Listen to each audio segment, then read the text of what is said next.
মানে ইসলাম প্রচার করতে পারবেন। ইস্তেমাতে যে এবার হলো, ইস্তেমাতে আমাকে বলে নিয়ে গেল ওসামা ভাই, ওনারাই ইস্তেমা কয়েকজন মিলিয়ে মানে ব্যবস্থা করেন। তো ওনার সাথে আমার পরিচয় হলো, উনি নিয়ে গেল যে অনন্ত ভাই চলেন আমরা তাবলিগে যাই, আপনাকে তো সবাই ভালোবাসে, ইয়াং জেনারেশন ভালোবাসে, তাদেরকে অনেকেই আছে যে এখনো তারা 5 ওয়াক্ত নামাজ পড়ে না, আপনাকে দেখে আপনার জন্য তারা ইন্সপায়ার হয়ে তারা নামাজ পড়বে। তো এই যে জিনিসটা, বক্তব্য হচ্ছে আজকের যে পরিচিতি, আজকে মানুষকে কিছু বললে সবাই শ্রদ্ধার সহিত এটা পালন করার চেষ্টা করে, যে না অনন্ত ভাই যদি এত ব্যস্ত থেকে, এত বড় বিজনেসম্যান, এত ব্যস্ততার পরেও যদি সমাজসেবক কাজ করতে পারে, আল্লাহর রাস্তায় কাজ করতে পারে, তাহলে আমরা তো অনেকটাই ফ্রি থাকি, তাহলে করতে পারবো না কেন? এই যে এতগুলো জিনিস, এটা আল্লাহ তাআলাই জানেন। কারণ আমরা সবসময় জেনে আসি যে একটা নিঃশ্বাসও মানুষের নেওয়ার ক্ষমতা নাই যেদিন আমাদের মরণ ডাক চলে আসবে। এই মরণ ডাক আসার আগে, যেদিনই আসবে জানি না, আসার আগে যতটুকু আমাদের দুজনের দ্বারা যতটুকু সমাজের প্রতি ভালো কাজ করা সম্ভব আমরা করে যেতে চাই। এই পরিচিতির কারণেই এখন আরো বেশি গ্রহণযোগ্যতা আছে আমাদের। ধর্মীয় বিষয়টা কিন্তু আপনার আলোচনায় চলে আসছে, আপনি ইস্তেমায় যান, আপনি তাবলীগ করেন, আপনার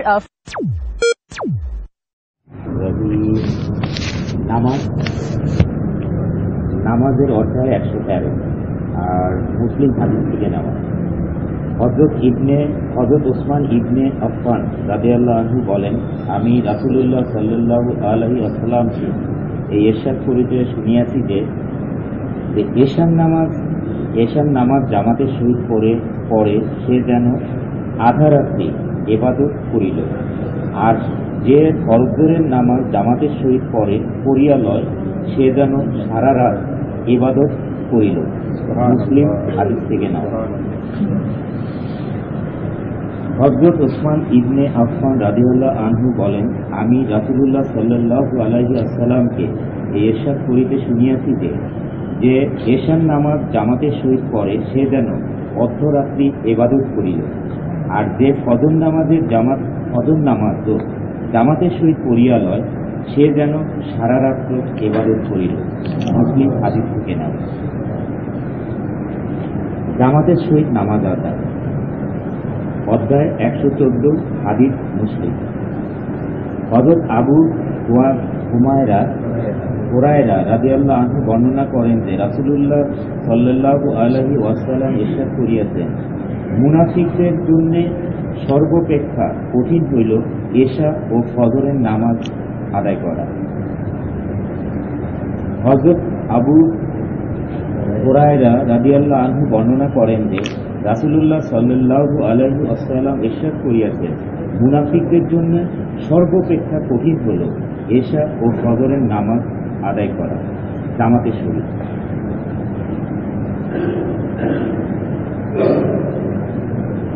জামাতের সহিত নামাজ আদায়ের অধ্যায় 115 বুখারী শরীফ থেকে নেওয়া। হযরত আবু হুরায়রা রাদিয়াল্লাহু আনহু বর্ণনা করেন যে রাসূলুল্লাহ সাল্লাল্লাহু আলাইহি ওয়াসাল্লাম ইরশাদ করিয়াছেন, যদি দ্বীপপ্রহরের গরমে জোহরের নামাজের জন্য মসজিদে যাওয়ার ফজিলত লোকেরা জানিত তবে জোহরের নামাজের জন্য দৌড়াইয়া যাইত, আর যদি তাহারা এশা ও ফজরের নামাজের ফজিলত জানিত তবে অসুস্থতারা দারুণ অসুস্থতা হুমড়ি খাইয়া হাড়মুড়ি দিয়া হইল এই নামাজের জন্য মসজিদে যাইত। হযরত আবু হুরায়রা রাদিয়াল্লাহু আনহু বর্ণনা করেন যে রাসূলুল্লাহ সাল্লাল্লাহু আলাইহি ওয়াসাল্লাম ইরশাদ করিয়াছেন, যদি দ্বীপপ্রহরের গরমে জোহরের নামাজের জন্য মসজিদে যাওয়ার ফজিলত লোকেরা জানিত তবে জোহরের নামাজের জন্য দৌড়াইয়া যাইত, আর যদি তাহারা এশা ও ফজরের নামাজের ফজিলত জানিত তবে অসুস্থতার দরুন হাড়মুড়ি দিয়া হইল এই নামাজের জন্য মসজিদে যাইত। বুখারী শরীফ থেকে নেওয়া। জামাতের সহিত নামাজের আদায় অধ্যায় 116 তেবরানী হাদিস থেকে নেওয়া। হযরত আবু বাকরা রাদিয়াল্লাহু আনহু হইতে বর্ণিত আছে যে রাসূলুল্লাহ সাল্লাল্লাহু আলাইহি ওয়াসাল্লাম ইরশাদ করিয়াছেন, যে ব্যক্তি ফজরের নামাজ জামাতের সহিত আদায় করে সে আল্লাহ তাআলার হেফাজতের মধ্যে থাকে। যে কেহ আল্লাহ তাআলার হেফাজতভুক্ত ব্যক্তির কষ্ট দিবে, যে কেহ আল্লাহ তাআলার হেফাজতভুক্ত ব্যক্তিকে, এটি ভুক্তই হবে, যে কেহ আল্লাহ তাআলা হেফাজতভুক্ত ব্যক্তিকে কষ্ট দিবে, আল্লাহ তাআলা তাকে তাহাকে উপর করিয়া জাহান্নামে নিক্ষেপ করিবেন। হযরত আবু বকর রাদিয়াল্লাহু আনহু হইতে বর্ণিত আছে যে রাসূলুল্লাহ সাল্লাল্লাহু আলাইহি ওয়াসাল্লাম ইরশাদ করিয়াছেন, যে ব্যক্তি ফজরের নামাজ জামাতের সহিত আদায় করে সে আল্লাহ তাআলার হেফাজতের মধ্যে থাকে। যে কেউ আল্লাহ তাআলার হেফাজতভুক্ত ব্যক্তিকে কষ্ট দিবে, আল্লাহ তাআলা তাকে উপর করিয়া জাহান্নামে নিক্ষেপ করিবে।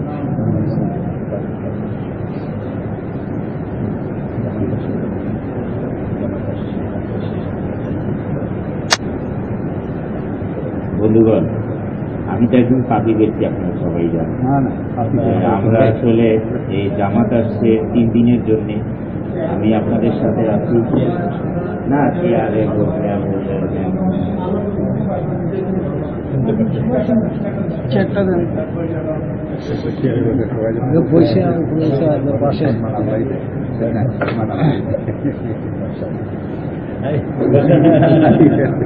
আসলে ভাই এখানে বসার যোগ্যতা নেই।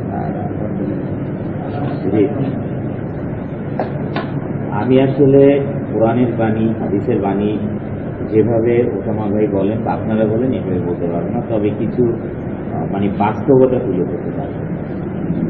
আমাকে আমি দিয়ে বলি, আমি খুব ছোটবেলা থেকে ব্যবসা করি। আমার যখন বয়স ছিল 22 বছর থেকে আমি ব্যবসা করি, পড়াশোনার পরে, এবং ব্যবসার আগে থেকে আমি কাজ করি, ওই ব্যবসা বুঝতে পারি। আমার মা মারা গিয়েছেন 5 বছর বয়সে। আসলে আমার মানসিকতা খুব রেস্ট্রিকশন ছিল, খেলাধুলা বা বিভিন্ন জায়গায় যাওয়া, বন্ধু বান্ধবের সাথে মিশা, এরকম কোনো ব্যবস্থা আমার ছিল।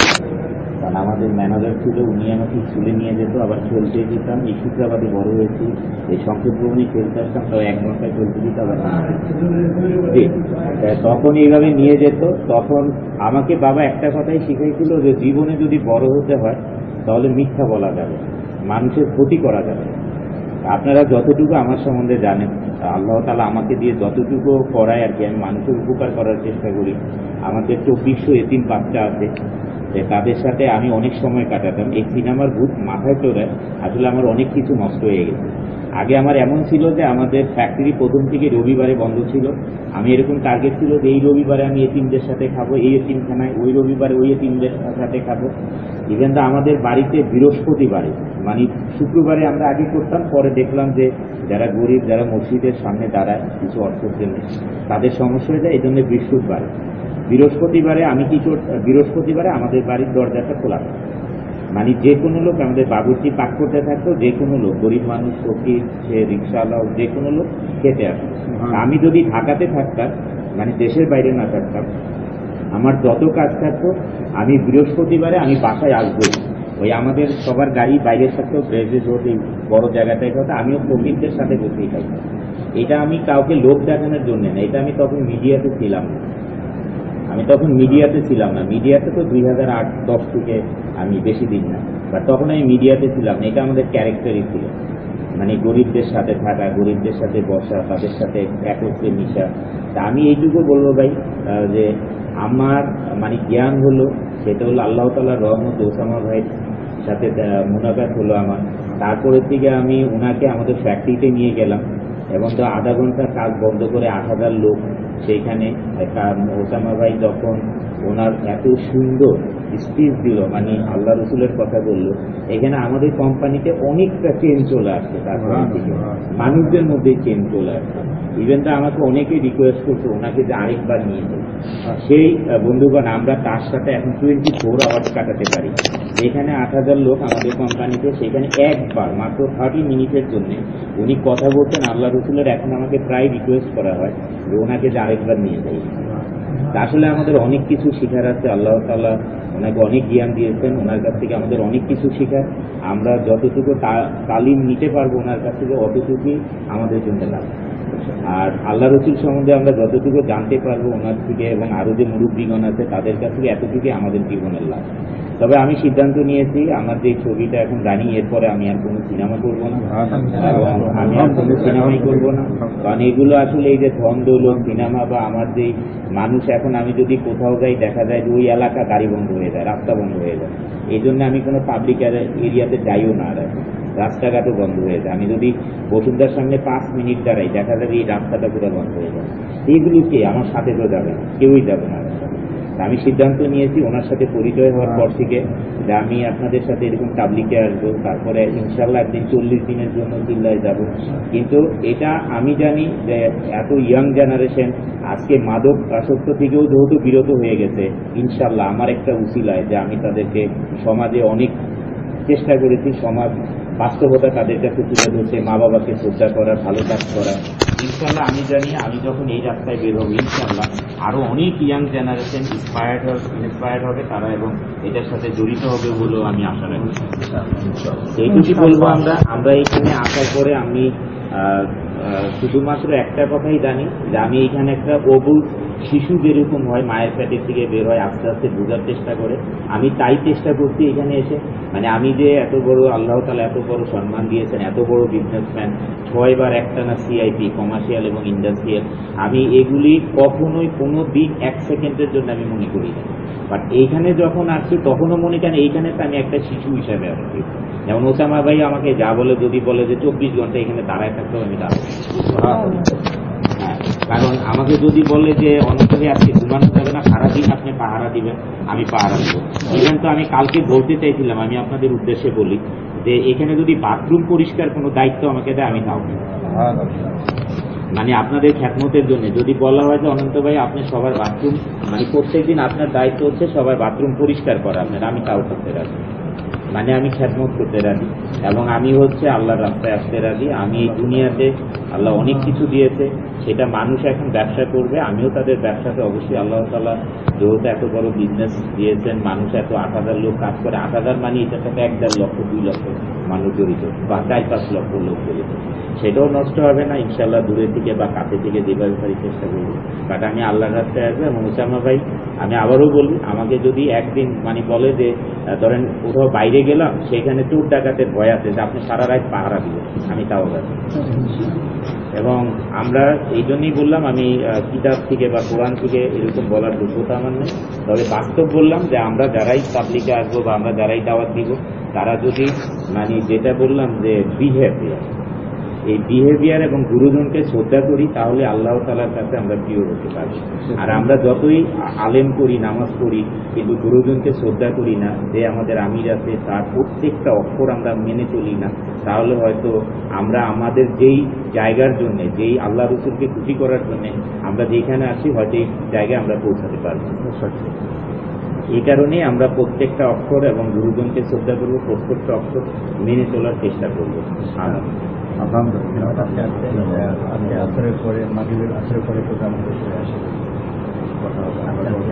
আসরের পরে এবং মাগরিবের পরে আবার বায়ান হবে, আসরের আগে এবং আসরের পরে এবং মাগরিবের পরে, মাগরিবের আগে, আসরের আগে আসরের পরে মাগরিবের আগে, তাহলে আরো বায়ান হবে। এবং যারা অভিজ্ঞ এখানে দায়িত্বে আছেন, যে যে দায়িত্ব দিয়েছেন আমাদের আমির, তারা এখানে বায়ান করবেন। আমরা সবাই মনোযোগ দিয়ে শুনবো এবং আমরা সবাই অংশগ্রহণ করবো বলেও আল্লাহ তাআলার কাছে প্রার্থনা করি, আল্লাহ তাআলা আমাদেরকে অংশগ্রহণ করার তৌফিক দান করুন। অন্যদেরকেও নিয়ে আসে তাবলীগ, মানে দাওয়াত, তাবলীগ অর্থই তো দাওয়াত। এই দাওয়াত আমি এবার সিদ্ধান্ত নিয়েছি ইনশাল্লাহ পরবর্তী এতে আমি 25 জনকে নিয়ে আসবো, মানে এর বেশি আনলে আবার ওই জায়গা দিতে সমস্যা হয়ে যাবে। এই জন্য পরবর্তীতে আমি চিন্তা করেছি, এবং আমি যদি বলি আমি 5,000কে নিয়ে আসবো, এটা আমার দ্বারা সম্ভব ইনশাল্লাহ। আল্লাহ তাআলা এই তৌফিক দান করছে, কিন্তু এই আমরা আবার জায়গা দিতে আমরা আস্তে আস্তে আনি। এবং যাদেরকে আমি নিয়ে আসবো তারা হচ্ছে ধরেন দেখা যায় যে তারা আসলে নামাজ এবং জিকির, আল্লাহ তাআলার কাছে তওবা করা, এটার ওনারা হয়তো অনেকেই বুঝেন না। দেখা যাচ্ছে মদ খাচ্ছে বা বিভিন্ন কাজে লিপ্ত হচ্ছে। আমি ভালো মানুষদেরকে মানে তারাও আল্লাহ তাআলার বান্দা, তারাও ভালো মানুষ, যেমন সময় এবং যেমন আমি যদি ওসামা ভাইয়ের সাথে না মিশতাম, আরেকজন মানে অন্য মানুষের সাথে মিশতাম, তাহলে আজকে এই আল্লাহ তাআলা এই ইবাদতের লাইন, আল্লাহ তাআলাকে চিনার লাইনে হয়তো কথা বলতে পারতাম না। তো সেরকমই ওনাদেরকেও আমি নিয়ে আসবো, এবং তারা সবাই বড় বড় বিজনেসম্যান বা বড় বড় লাইন, ওনাদেরকে নিয়ে আসবো, যে তারা যে আল্লাহ তাআলা রাস্তা চিনেন এবং আল্লাহ তাআলা ইবাদত করেন, এবং তারাও যে আবার এরকম আমার মতো মানুষ কিনাও আছে, তাদেরকে আমি এরকম নিয়ে আসবো ইনশাআল্লাহ। আমি আশা করি পরবর্তী তাবলীগে আমি এরকম নিয়ে আসবো।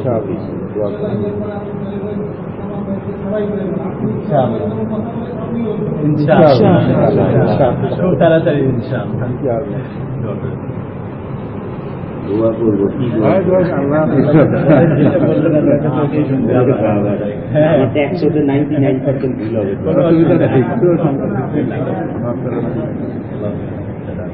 اللهم آمين. الحمد لله رب العالمين. ربنا آتنا في الدنيا حسنة وقنا عذاب النار. آمين آمين. اللهم صل على محمد وعلى آل محمد كما صليت على إبراهيم وعلى آل إبراهيم إنك حميد مجيد. آمين. اللهم بارك على محمد وعلى آل محمد كما باركت على إبراهيم وعلى آل إبراهيم. آمين. হে আল্লাহ, আমার মতন পাপী গুনাহগার বান্দা এখানে আপনাদের, এখানে যারা মুসল্লি আছেন তারা সবাই আমার চেয়ে অভিজ্ঞ, তারা সবাই আপনার প্রিয় বান্দা।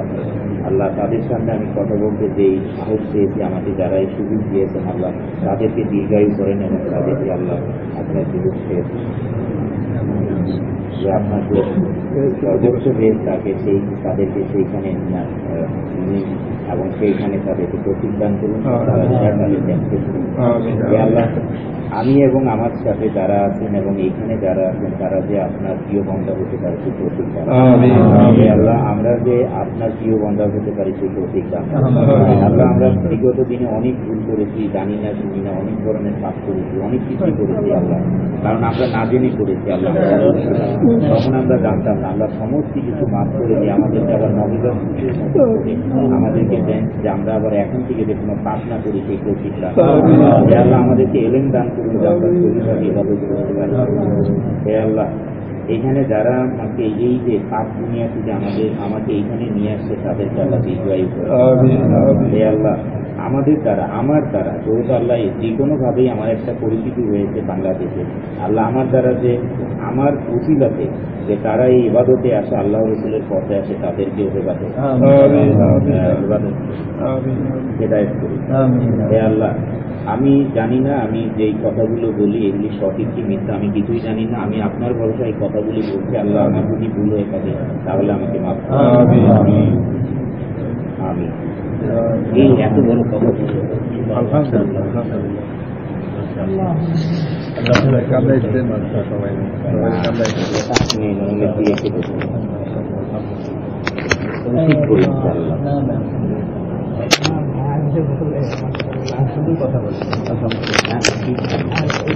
কয়েকটা ইসলামিক কয়েকটা কারণ শিখে গেলে আচ্ছা, আমরা উপরে চলি তাহলে।